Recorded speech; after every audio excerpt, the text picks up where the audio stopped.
Matheus, né? Conhecido por Matheus. Eu trabalho com alfabetização desde 1984.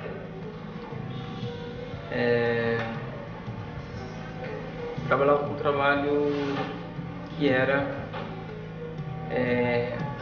alternativo, né? Que é o trabalho para os movimentos sindicais e do popular fazia na época. Essa experiência ela surgiu através de um trabalho de fábrica, devido a problemática que se tinha do analfabeto na porta da fábrica pegar um boletim e ele não conseguia ler o boletim. Normalmente ele pegava o boletim do sindicato e ele amassava o boletim e jogava fora. Então, junto com os companheiros, um dia eu estive discutindo que uma das alternativas que se teria seria que fizesse um trabalho com esses analfabetos, que em vez de criticar por jogar os panfletos fora, o ideal seria dar a eles uma oportunidade que eles pudessem analisar aquilo que estivesse escrito e começar a traçar os seus próprios caminhos através das análises.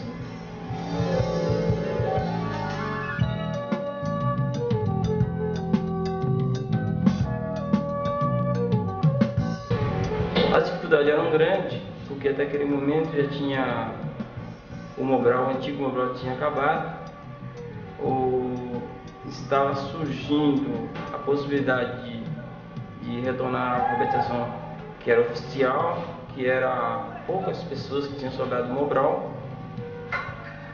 Em 85 nós continuávamos com 3 salas de aula com monitores alternativos, sem ajuda de custo, apenas com a vontade mesmo de fazer o trabalho.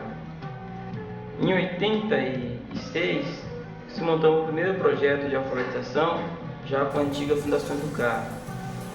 Eles também tinham uma vontade muito grande de trabalhar na linha Paulo Freire, mas também eles também tinham um problema porque o governo federal mantinham como funcionários públicos, mas não davam condições técnicas e nem condições financeiras para que o trabalho fosse desenvolvido.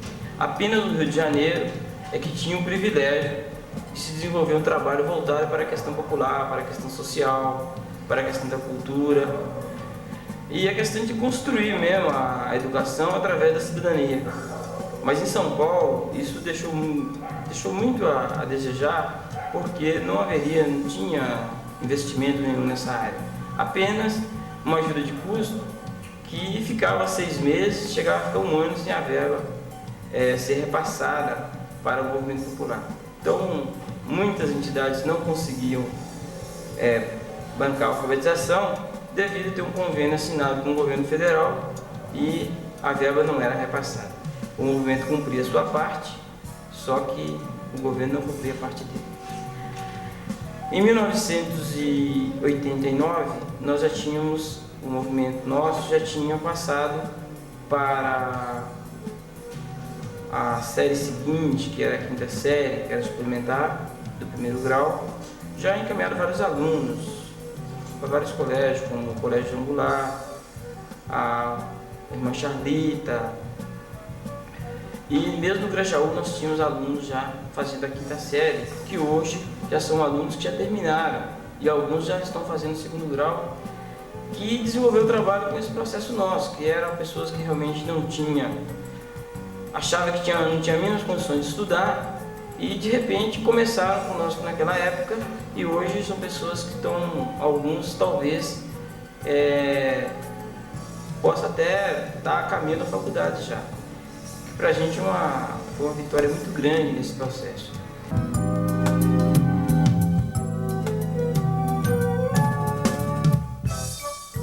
E nós, sentados juntos, no dia 1º de abril de 89, no Colégio Madre Cabrini, aonde se tinha uma discussão com mais de 800 pessoas, aonde estava presente Paulo Freire e vários pedagogos, onde se discutia alternativa de educação popular. Porque no último censo se tinha um resultado de 48% de analfabeto a nível de Brasil. Isso não era a nível de São Paulo, mas a nível de Brasil, nós tínhamos mais de 47% de analfabetos. E esse processo se deu através dos movimentos populares e se começou a discussão. Quando foi em outubro de 89, já foi lançado oficialmente na Câmara Municipal, pela prefeita, o projeto de alfabetização popular, que se deu o nome de MOVA.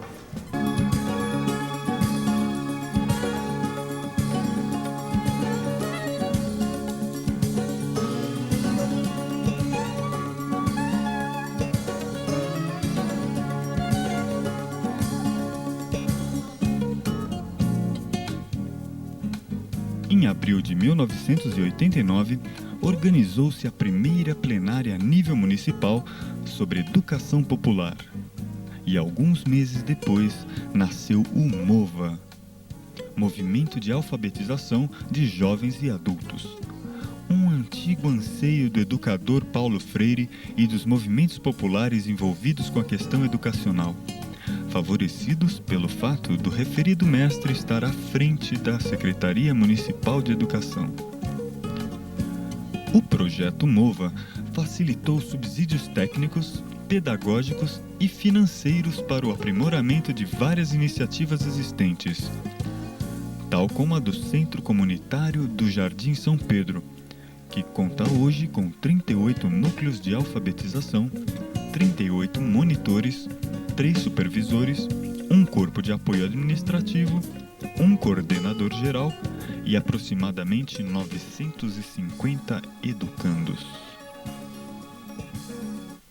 Eu fico muito contente hoje de a gente ter 3 anos de trabalho na administração progressista, onde a gente conseguiu aumentar de 3 salas para 38 salas, um trabalho onde tem as suas deficiências, mas não existe nenhum trabalho com mais deficiência.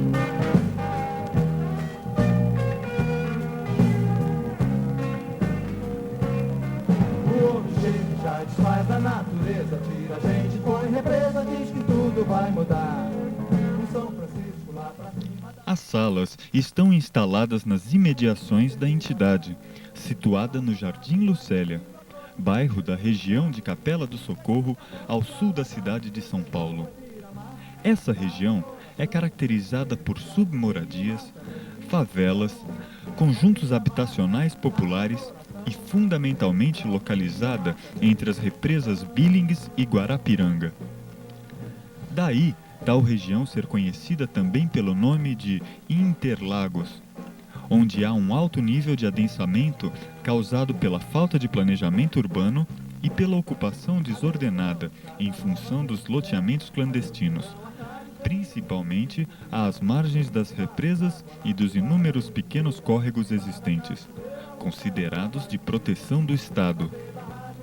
Segundo a Lei nº 898/75, de 18 de dezembro de 1975, que classifica as nascentes, as represas e seus afluentes como mananciais, ou seja, fontes de abastecimento de água para toda a cidade, a poluição, obstrução ou utilização privativa são terminantemente proibidas.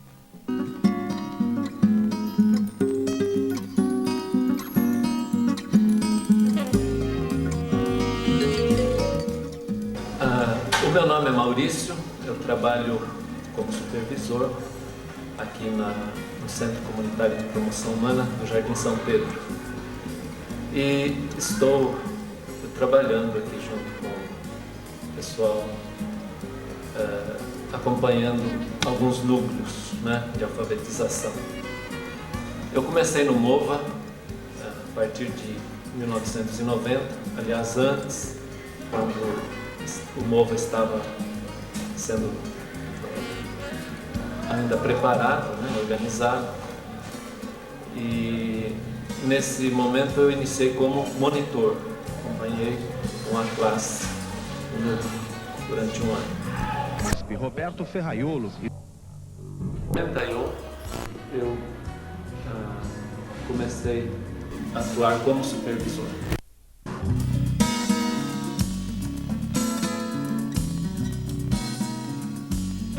Eu penso que toda educação, ela traz em si uma proposta política. Não é o MOVA que escolheu isso. Isso é um dado que é real em qualquer forma de educação. A educação tradicional também tem a sua proposta político-pedagógica, né? Agora, o movimento de alfabetização de jovens e adultos, ela também apresenta a sua proposta político-pedagógica. E essa proposta está vinculada a um projeto histórico.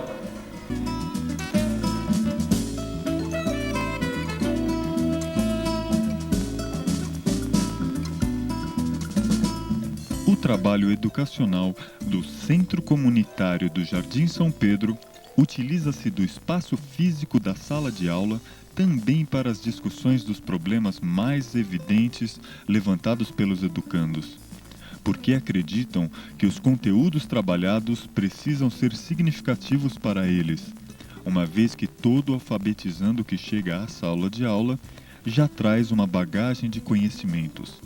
Portanto, deve ser respeitado como sujeito do processo de aprendizagem.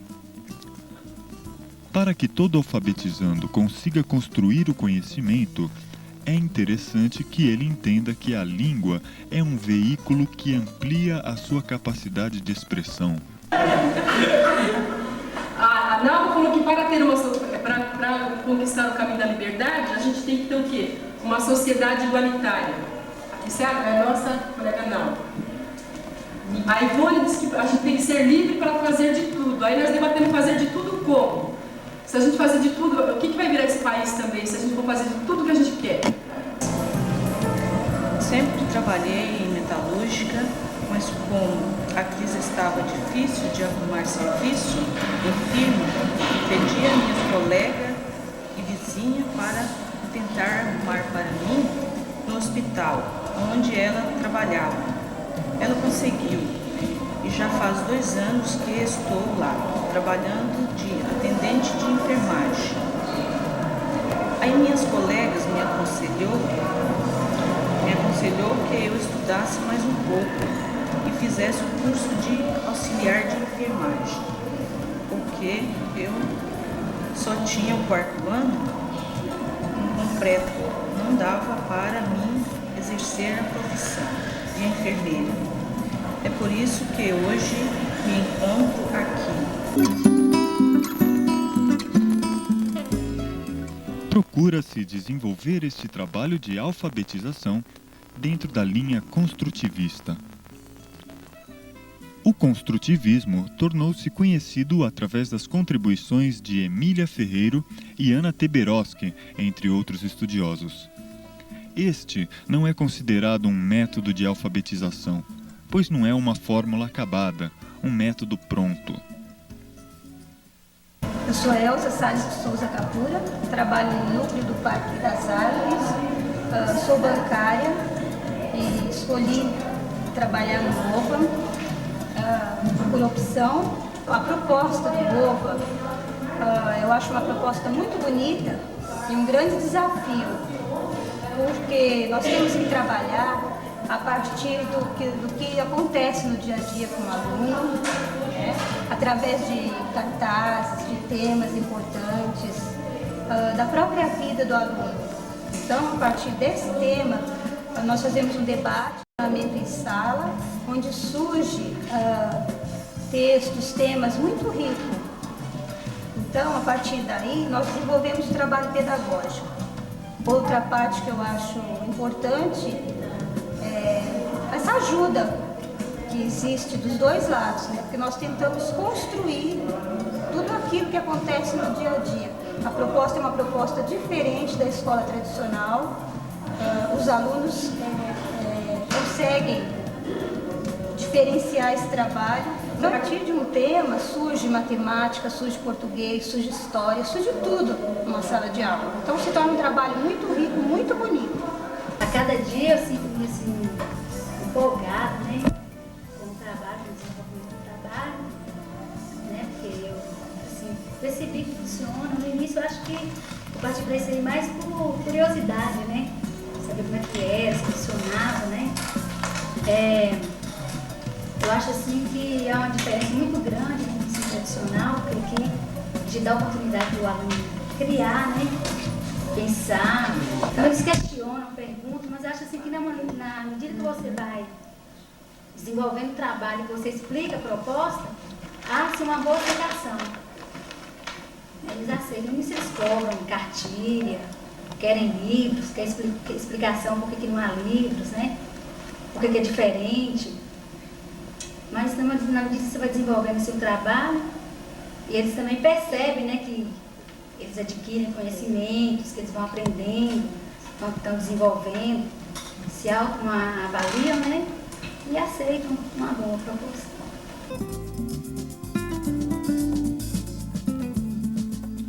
A princípio, trabalha-se a escrita em letra bastão, diversificando gradativamente para letras de forma e cursiva, proporcionando ao educando a liberdade para optar pela forma a que melhor se identificar. Nesta proposta de trabalho, é importante que o alfabetizando pense, descubra, recrie, evitando que as atividades sejam mecânicas. A construção do conhecimento se dá conjunta e naturalmente pelos educandos e monitores. Eu me chamo Maria Prado da Silva, sou aluna do Morro há 6 meses. Estou muito feliz com o desenvolvimento que eu tive através de pesquisas, trabalho, né? Aí uma escola, uns métodos muito especial, o qual me surpreendeu muito. E porque quando eu procurei a escola, eu imaginei que fosse começar do AEOU e muito pelo contrário, foi um método especial. Me chama Edmundo. Estou muito satisfeito de estar estudando no Morro. Inclusive, eu andava muito preocupado, sem emprego, né? Então, agora estudando, se Deus quiser, eu vou conseguir, né? Um emprego. A gente junto estuda, pesquisa e, se Deus quiser, a gente está feliz mesmo. Meu nome é Valdo, aqui em São Paulo, tenho uns 4 anos aqui em São Paulo. Conheci a escola Morro através de uma amiga que me trouxe aqui e eu entrei aqui sem saber de nada. E hoje já me acho muito bem. Já escrevo uma carta, leio, passo uns tipos de mais ou menos. Meu nome é Francisco. Eu sempre tive vontade de estudar, mas não tive a oportunidade enquanto novo. Hoje eu já estou um cara mais de idade, consegui estudar nessa escola do Morro. Eu hoje me sinto com capacidade, eu vou no banco, por exemplo, já peço cheque, tiro, saco de dinheiro.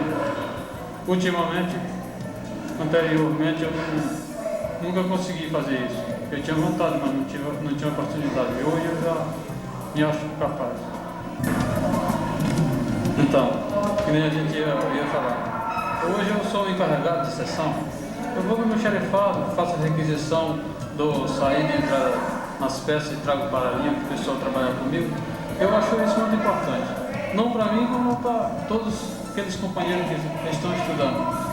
Mas hoje ou amanhã, o cara que tiver uma oportunidade, isso é muito importante. Eu quero falar sobre o meu estudo, né? Que eu não sabia nada e hoje em dia eu sei fazer preencher uma ficha e onde eu vou eu sei me desenvolver, né? E também estudo aqui no Jardim Galeano e no Morro e estou muito satisfeito pelo que eu já aprendi aqui.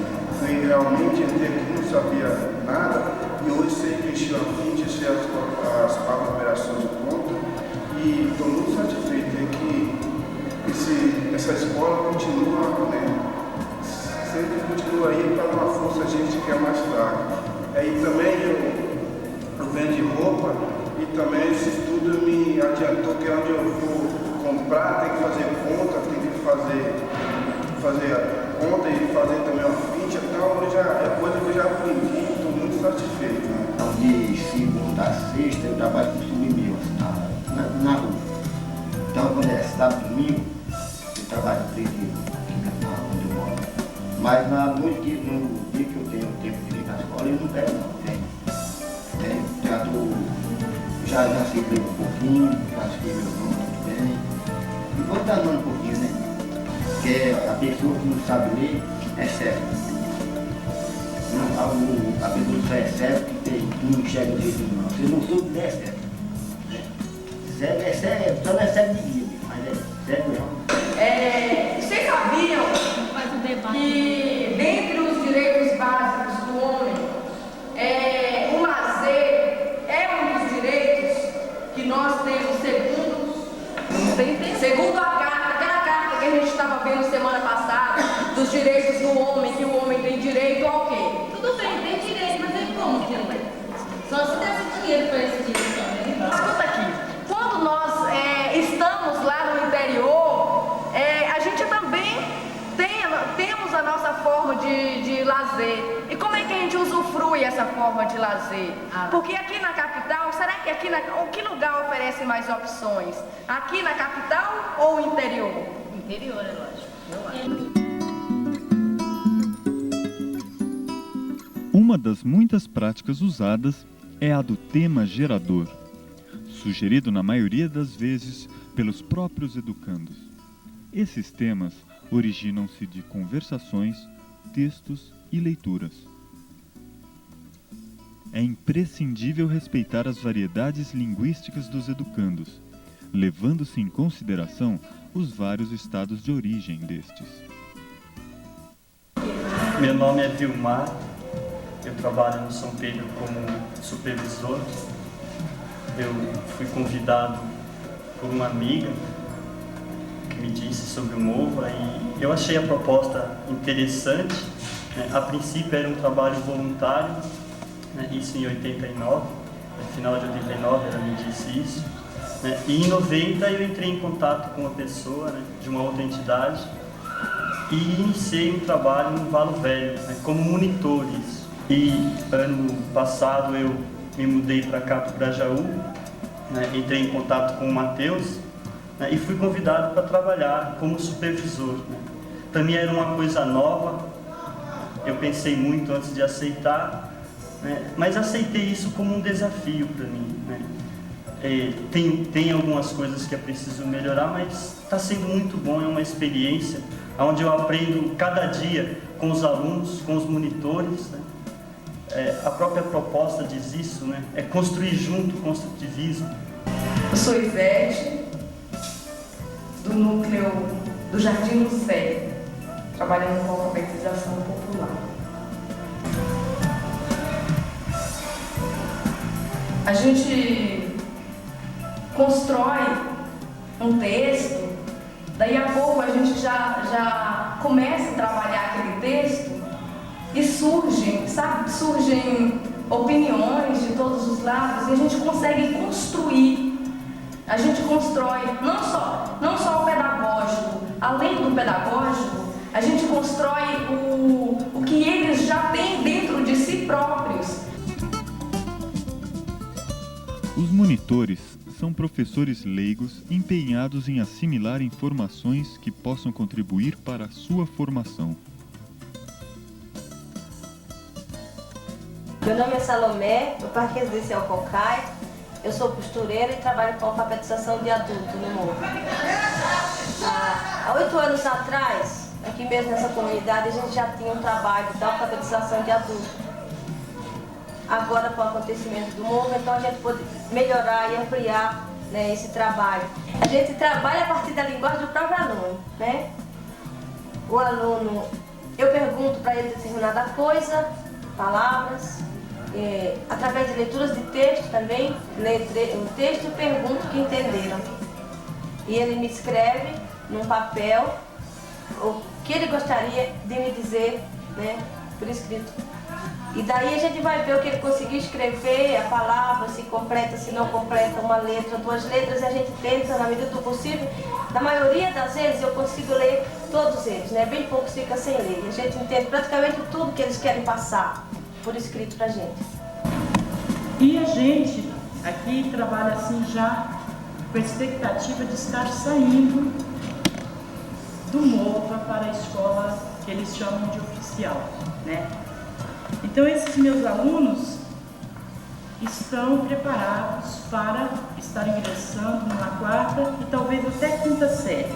O problema maior é conseguir vaga, porque está difícil para todos, né? A escola, a nível geral, como todos sabem, está assim, uma batalha terrível para conseguir uma vaga, mas a maioria conseguiu. Os que têm de 19 anos acima conseguiram se matricular no clínico e vão estar fazendo uma prova, né?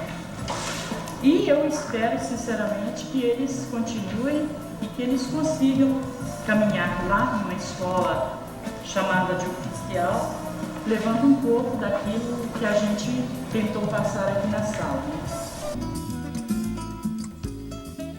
As aulas nos núcleos de alfabetização acontecem de segunda a quinta-feira, sendo que a sexta-feira fica reservada para as reuniões chamadas pedagógicas. Nestas reuniões acontecem momentos de formação, informação e troca de experiências sobre as aulas que aconteceram durante a semana. O objetivo da reunião pedagógica é fazer com que o monitor sinta-se mais fortalecido para desempenhar seu trabalho.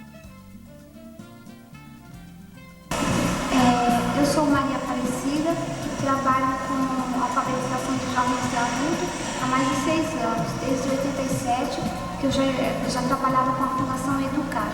E agora eu trabalho com o MOVA. E observo uma diferença grande da proposta de trabalho, porque no MOVA nós não ensinamos apenas o aluno a ler e a escrever, mas sim a resgatar a história dele e fazer com que o monitor e educando eles se formem o sujeito dessa história. Para nós, o caminho para esse futuro melhor é uma maior união, um entendimento entre as pessoas, uma capacidade de atuar sobre essa realidade e transformá-la. A partir do seu dia a dia, né, do seu trabalho, sua atuação nos movimentos, nas associações de bairro, associações comunitárias, na comunidade, você poder ir aglutinando a força, o poder popular, a fim de poder transformar essa realidade que é adversa para a classe popular. Então eu penso que isso faz parte, isso é objetivo da proposta política pedagógica. Meu nome é Zenilda, eu moro na Casa Azul, Rua 3, número 18. Eu vim procurar a escola porque eu acho que é muito importante e eu tenho um grande sonho para realizar. Então eu trabalho doméstica e eu quero ter uma vida melhor. E eu estudando, aí eu acho que um dia eu posso chegar lá. Aí eu posso trabalhar em firma e é menos cansativo. E posso realizar meu grande sonho.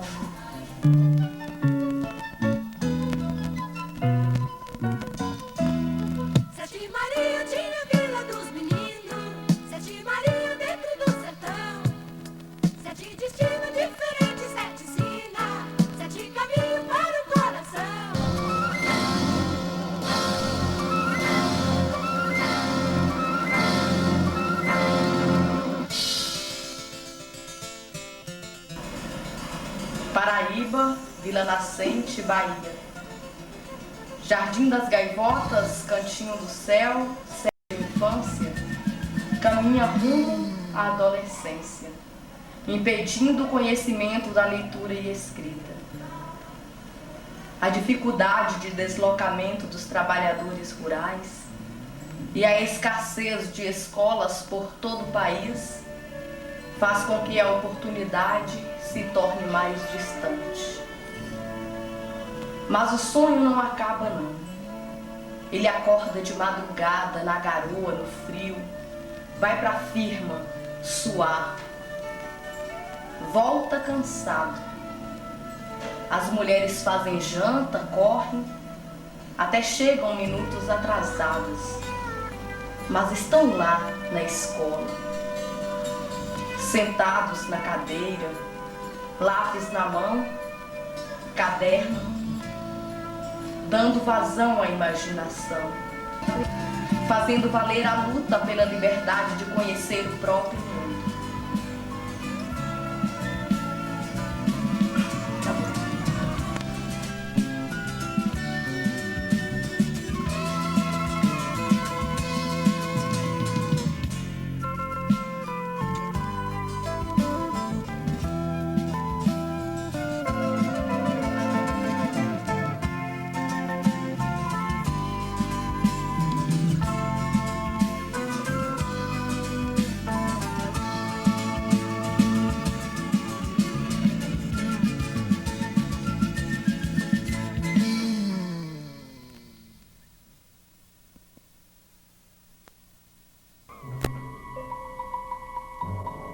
Cabia aos soldados, é claro, fazer o melhor que pudessem.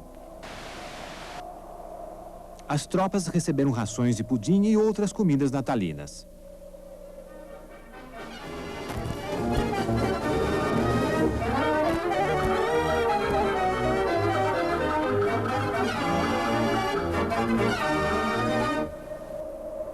Os alemães até montaram árvores de Natal nas trincheiras.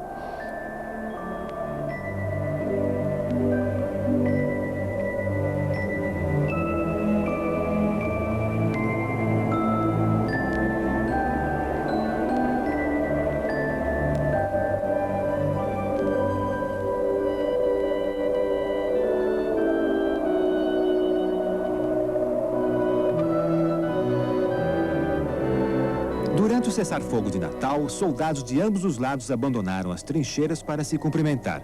Dizem que houve até uma partida de futebol entre fuzileiros britânicos e uma unidade alemã e que os fuzileiros ganharam por 3-2, mas as fotos disso foram censuradas.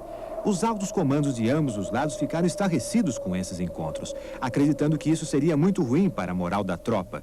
E a moral é muito importante numa situação de guerra, como demonstrou um cartoon socialista norte-americano.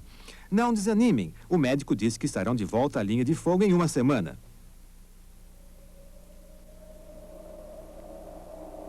Mas no fundo estão todos confiantes. Terminado o inverno, será possível avançar durante a primavera. Os generais de ambos os lados se lançaram avidamente à guerra. Então, por que não aconteceu a vitória rápida que eles tanto esperavam?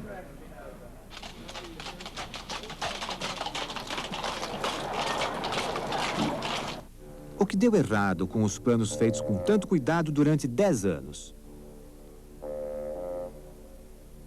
Todos os países se planejaram para as guerras que consideravam mais prováveis. Alemanha, Itália e Império Austro-Húngaro formavam a Tríplice Aliança desde 1882. Há muito tempo temiam a ameaça de França e Rússia, que se aliaram em 1894 e não tinham qualquer simpatia pela Alemanha.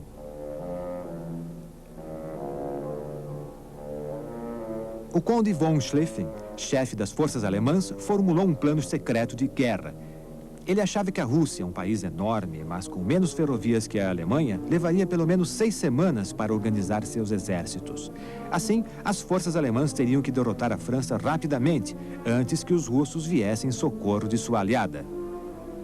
Mas a fronteira franco-germânica é pouco extensa e fortemente protegida. Um ataque direto pela fronteira provavelmente fracassaria. Schlieffen pensou que a solução seria contornar o norte da França, através dos territórios neutros da Bélgica, Holanda e Luxemburgo. Aqui, nas planícies de Flandres, haveria espaço para a manobra de exércitos numerosos e modernos.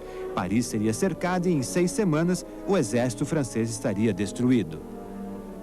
Sabia-se que um ataque através da Bélgica poderia trazer a Grã-Bretanha para a guerra, como demonstra esse cartaz de recrutamento. Mas a Alemanha desprezou esse risco. Afinal, o grande poderio britânico está na força naval, como demonstra este flagrante da esquadra real pronta para o ataque na noite da guerra. Os alemães achavam que um bloqueio britânico a seus portos não surtiria efeito no caso de uma guerra curta.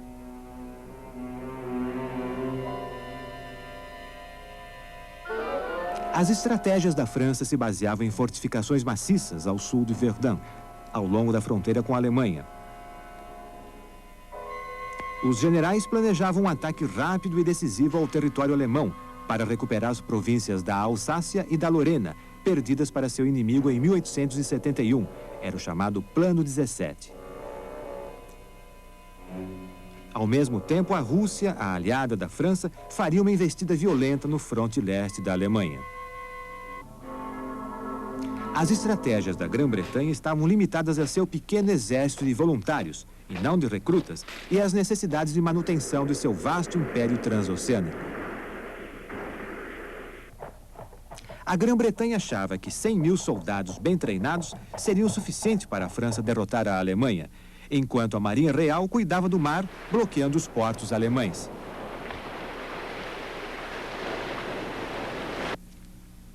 Todas as previsões de uma guerra curta se baseavam nas lições que especialistas militares julgavam ter aprendido desde 1860. Em 1912 e 1913, adidos militares das grandes potências estavam como observadores nos campos de batalha dos Balcãs. Embora a maioria das guerras fosse realmente curta, com exceção da Guerra Civil Americana, as lições aprendidas só agora começam a ser compreendidas. Pensava-se que o mero peso dos números, tal como a imensa provisão de homens do exército russo, seria o suficiente. Em agosto, o jornal Daily Sketch diz: os milhões de russos podem ser decisivos na batalha.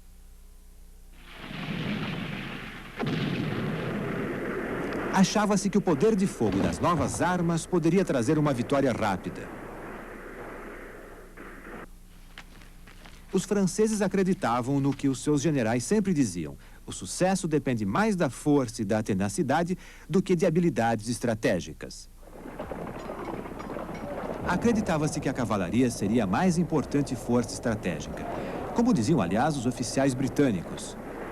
O papel da cavalaria é avançar até chegar ao inimigo. Estamos treinando isso há quase 10 anos.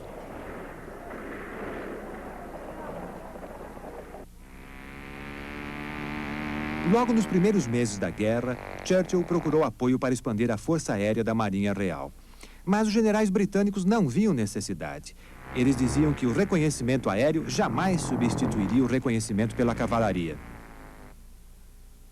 Mas, apesar da incrível coragem dos combatentes de ambos os lados, a vitória não veio.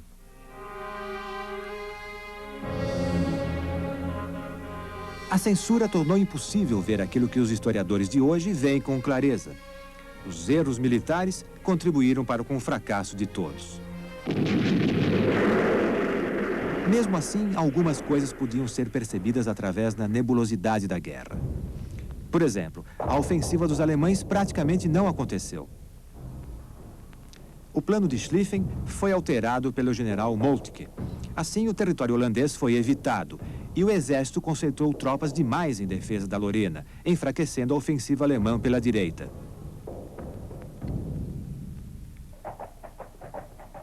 Mas a dura realidade reflete muito bem as manobras da guerra.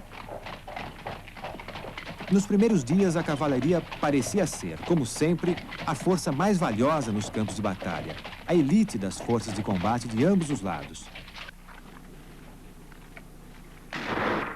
Só às vezes, os exércitos pareciam tão versáteis e eficientes.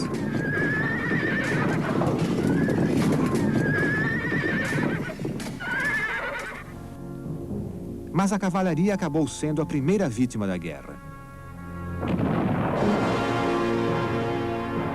As armas modernas eram muito poderosas para que o uso tradicional da cavalaria fosse eficiente, como mostra a revista Navy and Army Illustrated, de setembro.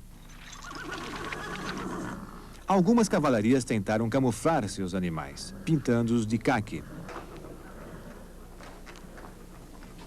É claro que isso não durou muito. O suor dos cavalos levou a maior parte da tinta, e o resto ficou por conta da primeira chuva.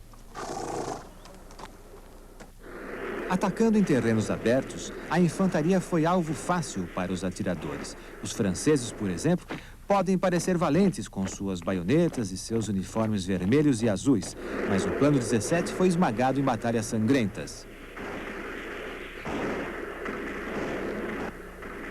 E a camuflagem pode ajudar, mas jamais nas ações ofensivas. Em 1897, quase 20 anos antes, Uma terrível previsão do que seria a próxima guerra foi publicada pelo banqueiro polonês Ivan Bloch. Compare suas palavras com as imagens e julgue se as previsões se realizaram. Assim seria uma batalha típica.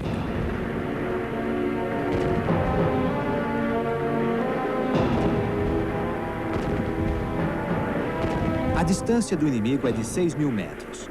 Granadas rasgam o chão e explodem. Em pouco tempo, as armas já avaliaram a distância do inimigo. Então, cada projétil disparado explode no ar, sobre a cabeça do inimigo, espalhando centenas de estilhaços e projéteis. Homens e cavalos se espantam com essa chuva de chumbo e de ferro. Agora estão a apenas 2.000 metros de distância. Os projéteis dos rifles ainda subiam e matam. Não se destinam mais a uma única vítima, mas a colunas inteiras, ricocheteando e disparando novamente. As linhas de fogo avançarão uma atrás da outra. Batalhões marcharão atrás de batalhões. E, por fim, as tropas de reserva. Apesar de toda a movimentação dos dois exércitos, eles estarão separados por uma faixa de apenas alguns metros de largura. Uma espécie de território neutro, varrido por projéteis de ambos os lados. Uma faixa em que nenhum ser vivo pode permanecer por um momento sequer. As munições serão quase esgotadas. Milhões de cartuchos, milhões de cápsulas de projéteis cobrirão o solo. Mas o fogo continuará até que os estojos de munição sejam novamente recarregados. Chegará um momento em que metade dos combatentes estará dizimada. Mortos e feridos estarão dispostos em fileiras paralelas, separados uns dos outros por aquela faixa varrida pelo fogo cruzado que nenhum ser vivo poderá atravessar.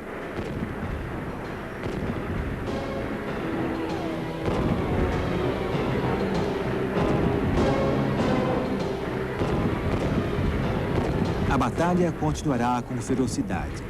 Mas aquela faixa de alguns metros ainda estará separando os inimigos. Quem será o vitorioso? Ninguém.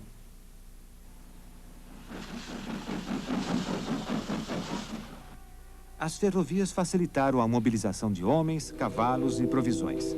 Mas, uma vez fora dos trens, contando apenas com a força humana, o cansaço logo aparece.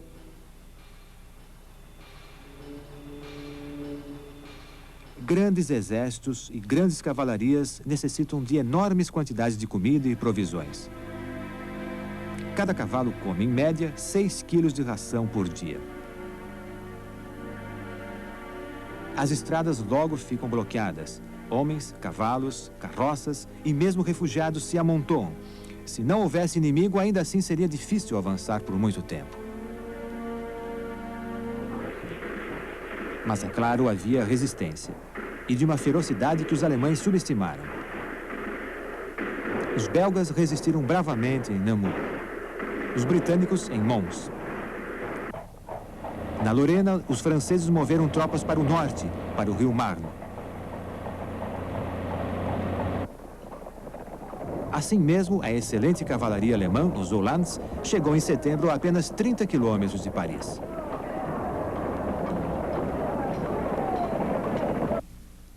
Paris foi bombardeada. O governo francês se deslocou. Reforços foram enviados às pressas de Paris, de táxi. O preço das corridas era fixado pelo taxímetro. Mal acreditando que a vitória fosse possível, Moltke hesitou. Ele ordenou às suas tropas que se dirigissem a sudeste, abandonando o plano de ocupar Paris. À direita, o general von Kluck cometeu erros e deslocou suas tropas precipitadamente. O avanço foi detido. As forças alemãs foram refreadas no Marne.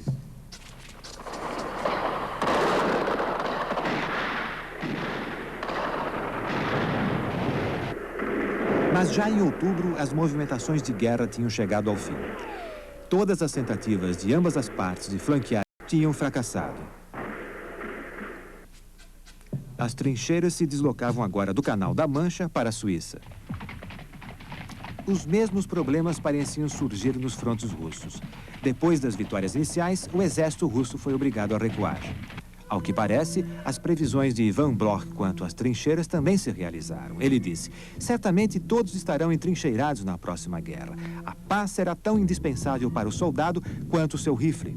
A primeira coisa que todo homem deverá fazer, se prezar sua vida, será cavar um buraco no chão para proteger-se da saraivada de projéteis que tomará conta do ar. Para a batalha do futuro, será impossível uma decisão rápida. O trabalho de escavação é sempre lento e, sendo preciso cavar uma trincheira antes de avançar, o avanço será sempre muito vagaroso. As batalhas durarão dias e será quase impossível chegar-se a uma vitória decisiva.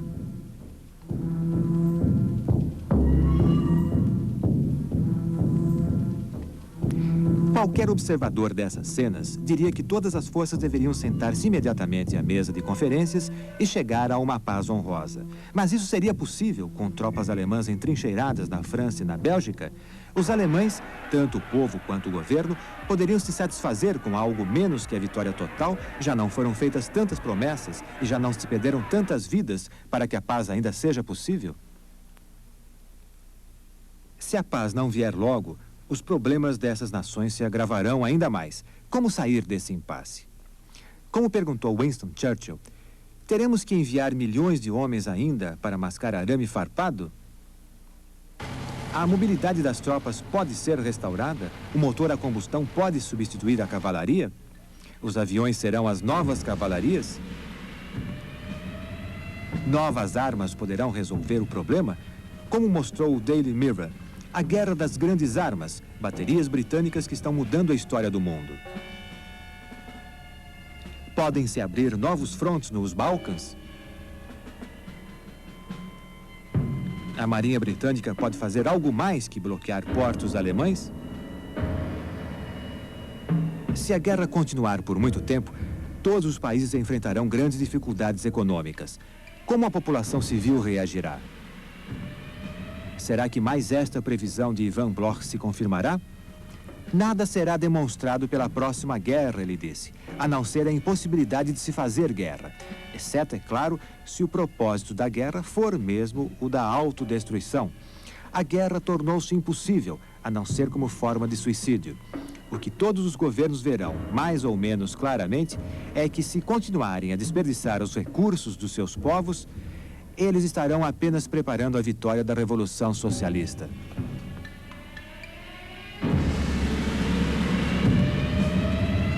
Será que o ano de 1915 assistirá ao fim disso tudo?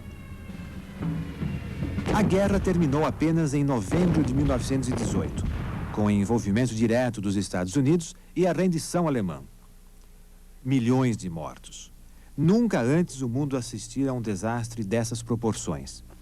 Além da metralhadora e do canhão de tiro rápido, a tecnologia de guerra usou como arma, pela primeira vez, a aviação e os gases venenosos.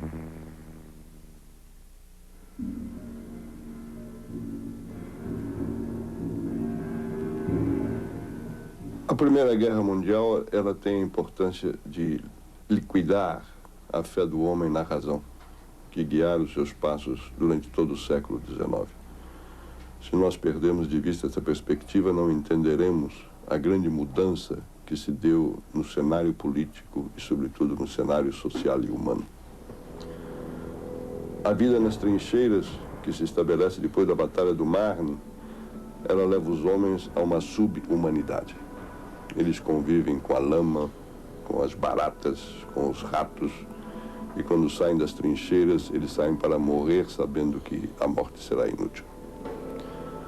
É isto que nós temos que ter em conta, sabendo também que antes da guerra havia intelectuais que consideravam que a morte era a única maneira de salvar o espírito da nação. Com a Primeira Guerra, mudou-se a carta do mundo. Mudaram-se os conceitos que haviam regido as relações entre as nações durante todo o século XIX, sobretudo depois das guerras napoleônicas. Mas ela foi também o prenúncio da Segunda Guerra. Ela criou as condições para a ditadura bolchevista, para o fascismo italiano, para o nazismo alemão. Ela criou as condições para que os homens buscassem a felicidade a qualquer preço, porque que haviam aprendido a defender a sua vida a qualquer preço nas trincheiras. Era o prenúncio da Segunda Guerra, porque ela é também o início da guerra total, do engajamento das populações que estão na retaguarda, no esforço de guerra, do controle da produção pelo Estado, da subordinação da vontade política dos parlamentos às vontades militares dos Estados maiores. Os campos de concentração, de certa forma, surgiram na retaguarda durante a Primeira Guerra Mundial. Eu gostaria de assinalar rapidamente que o fim da razão coincidiu também com o fim da esperança em Deus e criou as condições para a situação que vivemos hoje, em que não sabemos mais qual será o nosso destino. E há algo na guerra, na Primeira Guerra Mundial, de que nós nos esquecemos. Que logo no seu fim, começou na Espanha uma epidemia de gripe, a famosa gripe espanhola, que matou mais de 27 milhões de pessoas, muito mais do que todas as batalhas da guerra. Uma epidemia que se espalhou por todo o mundo, inclusive no Brasil. E o espetáculo da morte nas cidades, as carretas carregando milhares de cadáveres toda semana para enterrar em balas comuns, deve ter contribuído para que o homem desprezasse ainda mais a vida. E como um general dos dias de hoje vê a catástrofe militar que foi a Primeira Grande Guerra? Sob a ótica militar, quais as causas de tamanho morticínio? Teria o Brasil aprendido alguma coisa com isso? A Primeira Guerra Mundial teve uma característica muito importante para os militares profissionais. Não havia uma conjugação perfeita entre a manobra e a densidade de fogo. Densidade de fogo essa devido ao advento da metralhadora, do canhão de tiro rápido, da própria aviação como arma de guerra. E assim houve, dentro deste conceito, desta percepção errônea de ambos os beligerantes, houve um morticínio tremendo. E a guerra deve ser travada para conquistar os objetivos, destruir o poder político do inimigo, destruir a força inimiga, mas não com um número de perdas insuportáveis. Neste ponto, o Exército Brasileiro acordou para as velhas ordenanças que nos legaram os nossos antepassados portugueses, dado que Portugal era um país também de população pequena, no sentido de preservar o homem no combate, um melhor aproveitamento do terreno. A Guerra do Paraguai, de 1865 a 1870, foi o primeiro e único grande feito militar do Brasil. Antes, não da Primeira, mas da Segunda Grande Guerra. O Duque de Caxias promoveu, durante a campanha do Paraguai, a articulação nacional das Forças Armadas. Mas apenas em 1908 o Exército se desligou de vez de sua origem monárquica.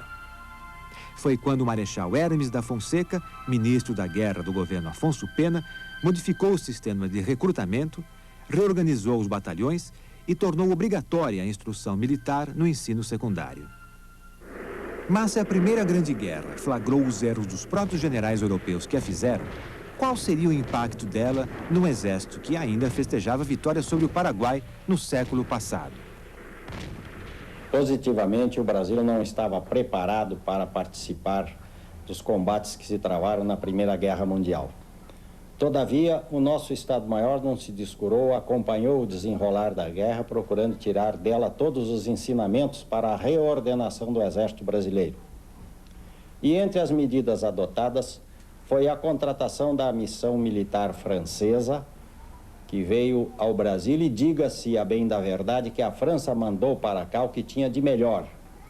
Com isto, o Brasil procurou ordenar o seu equipamento, a sua instrução, atuando principalmente na parte de formação dos quadros, isto é, de oficiais e sargentos, através das diferentes escolas, desde a de formação de oficiais, aperfeiçoamento, especialização, até Estado-Maior. Consequentemente, houve uma série de modificações no Brasil em que se inclui a criação da aviação militar, da aviação naval, posteriormente reunidas na Força Aérea Brasileira, uma tentativa que não foi completa de reordenação da Marinha Brasileira, da nossa Marinha de Guerra, visto que somos uma nação atlântica. Enfim, houve um aproveitamento na parte do conceito da guerra. Estes efeitos todos, a compra de armamentos relativamente modernos naquela época, possibilitou ao Brasil enviar uma tropa para combater na Segunda Guerra Mundial, que teve resultados muito bons.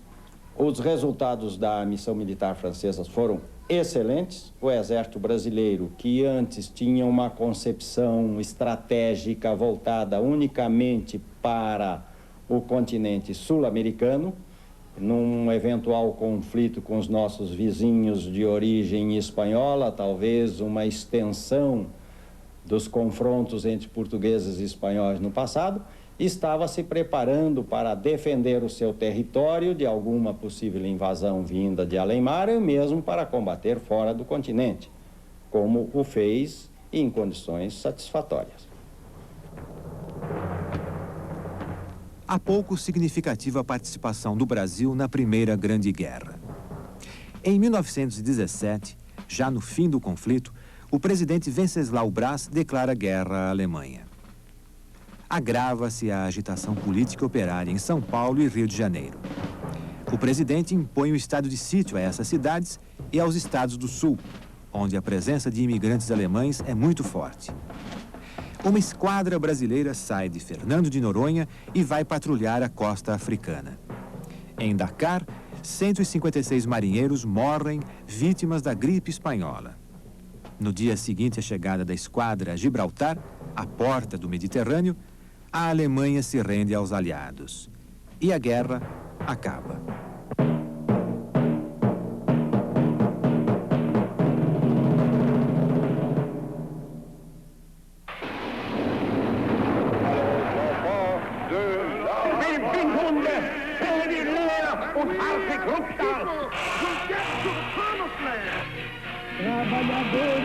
La esperanza de un mundo mejor.